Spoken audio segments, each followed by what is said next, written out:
Shri Guru Charitre, Chapter 48, Farmer's Rich Harvest. This chapter describes how Guru Nath helped his farmer devotee to get a rich harvest of crop, while all the crops of that area during that season were devastated by the cyclone. Siddhamuni narrated to Namdarak another wonderful miracle of Guru Nath. Every day Guru Nath used to go to the Sangam for bathing and performing his Anushtan. Each time he went to and came back from the Sangam, a farmer whose field was on the wayside used to come forward and offer prostrations at his feet. The farmer was cultivating this field as a tenant, the owner being one of the landlords in the village. Twice every day the farmer used to have darshan and pada namaskar of Guru Nath. One morning, while on his way to the Sangam, Guru Nath asked the farmer why he was so particular about his darshan that he would not miss it even on a single day. The farmer replied that his darshan was a protection for him and his family. It conferred him with immense benefits. His fields always yielded an excellent crop and had never experienced any crop failure, though his neighbor farmers suffered from frequent crop failures. Because of this, he had not defaulted even a single time in his payment of rent to his landlord.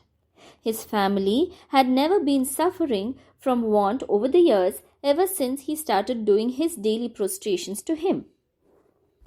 The farmer added, "And your darshan is ever a feast of joy to my eyes. It is the sustenance for my heart and soul. I can never afford to do without your darshan." He prayed to Guru Nath that he should step into his field and bless it with the casting of his look and the touch of his feet. Guru Nath was pleased with the simple-hearted and guileless faith of the farmer and blessed him walking to the field, stepping in it. The farmer's joy knew no bounds at this. Guru Nath took a glance at the whole field. The jowar crop planted was coming up well. In a month's time, the crop was to be ready for harvest. Guru Nath said to the farmer, "Will you listen to me and do what I say?" The farmer immediately replied, "Master, I will do anything, whatever you want me to do." Guru Nath said to him, "Cut down the crop up to the stalks today itself," and went away on his way to the Sangam. The farmer rushed to his landlord to fix the latter's share for the year's crop.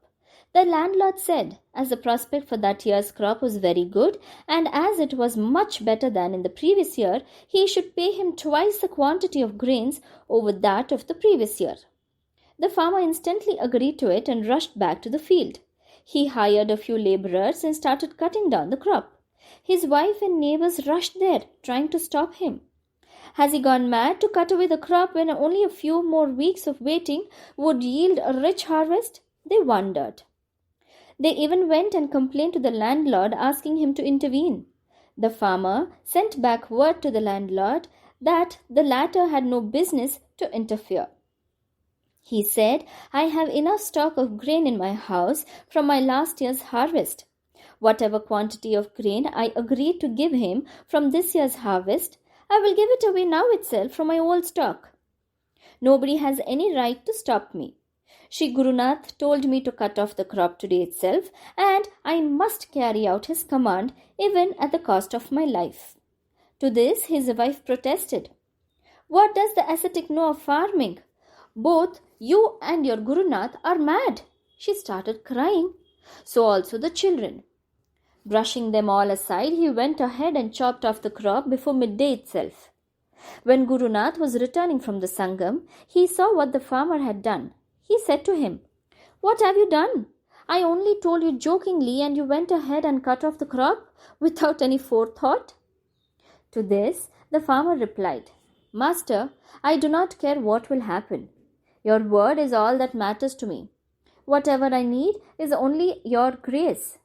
Guru Nath said, "So be it," and then went away to the mutt. Hardly had a week passed after the farmer cut off the crop than his wife was creating hell in the house all the time for what he had done. Then all of a sudden there was a heavy cyclone. All the crops were submerged under the water and were destroyed. The food that had come near the mouth was snatched away by the cruel hands of nature. All the long months of labor of the farmers had become a total waste. But lo, what happened to the devotees' farmers' land? The roots of the cut crop, now watered well by cyclonic rains, put forth stalks and soon yielded a very rich harvest. The year's yield was many more times than what he ever got in any of the years ever before. The wife and the children were overjoyed and realized Guru Nath's solicitude for them and the grace he showered upon them. The wife greatly repented for her quarrel with her husband and especially for having tauntingly remarked, "What does the ascetic know of farming?" The farmer and his wife went to Guru Nath, paid their obeisance to him, and offered him worship. Guru Nath was pleased with them and blessed them, saying that they would always be prosperous and Goddess Mahalakshmi would be residing in their house forever. Further, he also told them that both the husband and the wife would attain liberation in this life itself and would be freed from the cycle of birth and death forever. When the farmer went to deliver the agreed share of the grains to the landlord, the latter, now realizing the goodness and the devout nature of the farmer, refused to accept the excess and took only the quantity that he used to normally take every year. The farmer distributed a lot of the harvest grains to other farmers and to the people of the village who had lost the crops that year. Jai Gurudeva.